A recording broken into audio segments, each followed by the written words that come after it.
waan necbanahay oo jiniyahayga ayaa neceb hebelaayo markaan arko waaba laygu didaa indhaha kama arki karo aad baan u necbanahay markaa arkana korkayga isbedelo micnaheedu waxaa weeye qof ayaad iska neceb tahay marka adigana wareysi islama yeelan oo ma garanaysid wixii aad ku nacday.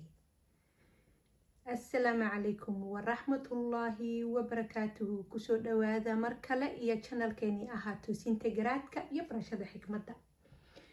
meeshaan waxaa ugu barateen ismahaan khaliif inay mar walbo idiin soo gudbisaa waxyaabaha aan ku toosinayna garaadkeena ana ku baranayna xikmadda. toosinta garaadka iyo barashada xikmadda.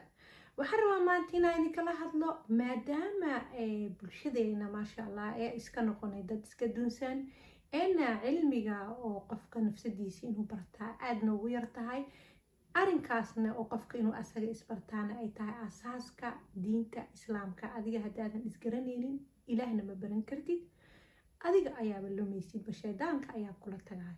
marka maanta arrinkan ah in qofka binu aadanka uu qof iska naco wixii ku nacayna uu garanaynin uu weliba qirtaa una dhahaa jiniyahayga ayaa neceb weligayna waxay iga samaysayna ma garanayo waaba iska necbanahaybo sida iska dhigtaanba necbanahaybo waa maba ka helaba aniga. marka ugu horeyso inaad ka heshid muhiim ma aha, inaad jeclaatina muhiim ma aha, laakiin waxa dhibaatada keenay waa inaad nacdaa. ilaahay taas ayuu kugu cadaabayaa. arrinkaasna waa arrin ka ahaaday shaydaanka naftaada keliya ma aha, shaydaan ayaa kugu wehliyey. qof kasta sababa la-aan nacdaa ama jiniyahaaga nacaan siday soomaalida sheegaan u qirtaanba hebel jiniyahayga ayaa neceb.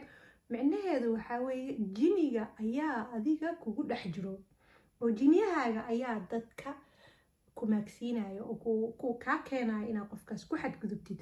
marka waxaan ugula talinayaa qof kasta oo jiniyihiisa qof iska neceb ama qofkaas markuu arkaba lagu didaayo micnihiisu waxaa weeye qofkaas boqolkiiba aad neceb tahay waxay u eg tahay boqolkiiba intaas waxay u eg tahay ama waa ka masiirsan tahay ama muxuu ahaa qof ilaahay jeclaaday oo kheyr fara badan leh kheyrkiisa ayaa u diidan tahay, ama waa ka masiirsan tahay oo waxyaaba aad jeceshaha ayaa qofkii ku aragtay marka wixii ayaa ka xasdaysaa.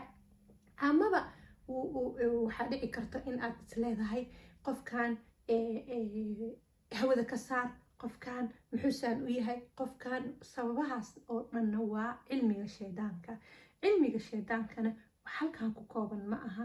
hadaa naftaada uga gargaarinna ma garanaysi geerida aminka ay kusoo gaarayso oo si degdeg ah ayaan ku geeriyoon karnaa.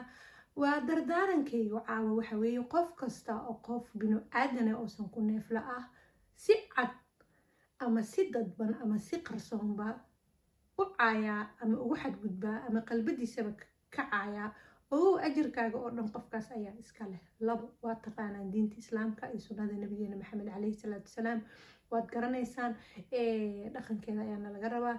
laba, waxaa kusoo xigto adigana wax aad ka qaadi kartid qof walaalkaa ma jirto, adiga unbaa isdhibaateynaysid. cudurada qalbiga ku dhaco ayaa ku haayo, sidaas awgeedna cudurkaas ayaa caafimaadkaaga hoos u dhigayo. waxaan kaloo kugu dari lahaa mar kasta aad korkaaga ka dareento qof naceeb waa cudur kugu soo ziyaadayo. labo, waana inaad isweydiisaa sababta kaa keentay qof inaad nacdaa, inaad dhahdaa hebelaayoy maxaa hebelaayo ama hebelow ku nacday, muxuu kaa haleeyey. hadduu wax kaa haleeyena xaq wuxuu u leeyahay inaaba cafisidba iska badaaba inaad nacdid xaq marna uma lihid. maxaa yeele waa adoon alle, ilaahayna adoomadiisa qofka ku xadgudbaa ma jeclo oo adduunyada ayuu ku duleeyaa, aakhirana naarta jahanama ayaa sugayso. marka waxaan ku leeyahay mar kasta aad dareento qof inaad aad u neceb tahay isku noqo, naftaada la fariiso oo isdaryeel. waa qayb ka mid ah daryeelka naftaada, waa qayb ka mid ah daryeelka naftaada in aad isdaryeeshid ana ka ilaalisid naftaada, ka dhowrtid xadgudubka ee dadka ilaahay ku xadgudbayso. marka ha xadgudbin oo dhowrso, iskana ilaaliyo cudurada qalbiga ku dhaco. markuu qalbigaaga uu aad waxa uga buuxsamana afkaaga ayuu kasoo fakanayaa kadibna malaa'igta ayaa kaa qorayso ilaahayna ma jeclo cara alla ayaa kugu dhacayso walaalayaal aad ayay noogu badan tahay jiniyeyga ayaa hebelaaya iska necab ee iska jir ka dhowrsano jiniyaha iska saar biri waa la isixray waa la iyaalay ha dhihine waa kaas waa channelkeenii wanaagsanaa ee aan ku toosinaynay garaadka aan ku baranayna xikmadda halaas waxaa noogu soo gabagabeeyey xikmaddii iyo toosintii garaadka wassalaamu calaykum waraxmatullaahi wabarakaatuh